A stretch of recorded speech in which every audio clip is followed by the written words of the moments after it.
The big news is coming out of Cuba right now, and its relations with the United States of America, its nearby neighbor, just separated by a little bit of water, the Florida Straits there around the Keys, Key West, and the Panhandle of Florida, or a whole piece of Florida that is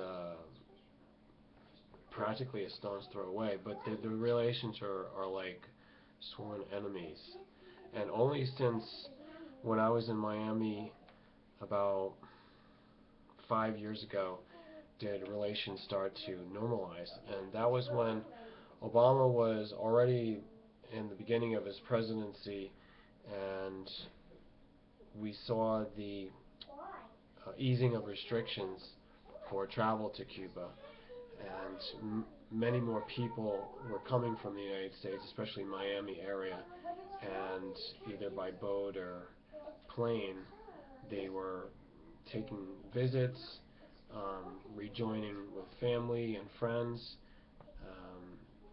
So this was 5 years ago. Now the announcement, which has just come out, is that there is a prisoner exchange, and there will be further negotiations to make more friendly connections between the United States and Cuba.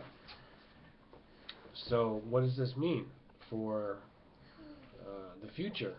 There's a lot of old cars in Cuba because that's all they could get. They were not doing any trade for any of the products that were coming from America, like GM and all the different American-made motors.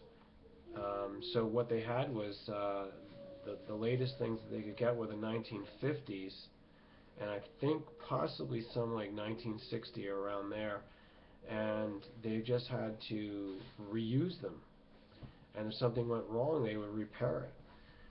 So the whole country of Cuba is filled with tens of thousands, maybe hundreds of thousands of these vehicles. So I mean, that's just one of the things. The other thing is just culturally and socially, I don't think it's good for countries that are so close to each other to just be blocked off. And if this means that the governments are coordinating now and warming up to each other, then it's the end of a long era that goes back to Bay of Pigs with John F. Kennedy, the Cuban Missile Crisis. It goes back even before that to the 50s. You see, Cuba had become a big paradise for hedonism and the mafia and gambling and this kind of thing, where anyone rich and jet set from the United States in that period between World War II and Vietnam, you had this era of activity which really built up Cuba, and then the whole thing fell apart going into the 1960s, right? So it's very complex around that time, and the history goes way back, even to the kind of thing where Teddy Roosevelt was president at the turn of the century and his interactions with all the Latin American countries. So this could possibly be a reversal of everything, and that people will be able to interact the way they normally should be able to. Cuba's a very interesting land. It's very fertile there. It's subtropical. Cuban cigars are one of the best products that they have export-wise. I don't recommend smoking a whole lot of them, but I mean that's your choice. It does give you a pretty decent high, and I think it's comparable to marijuana. So that's a pretty relaxing buzz that you get from a decent Cuban cigar. Again, I mean, it's just like one of the factoids along with the old cars.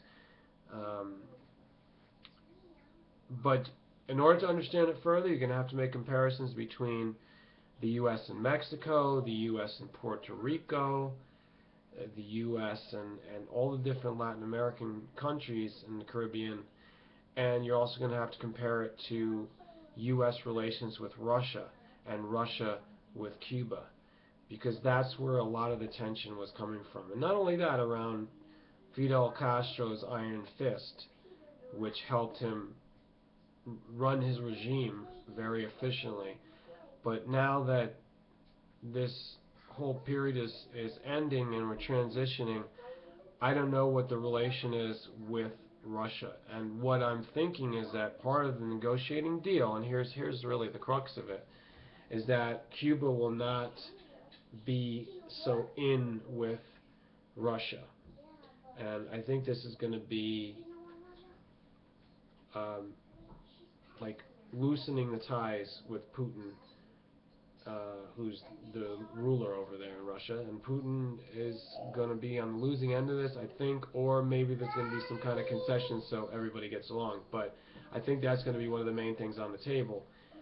And also possibly not instigating things with Venezuela, because Venezuela's still on the rubbish heap, and Cuba now is getting the green light. So, or, I mean, vice versa as well. I mean, it's like to America's benefit. So it's a mutual thing that's going on right now. We'll have to follow this, see how far it goes. Thanks for listening.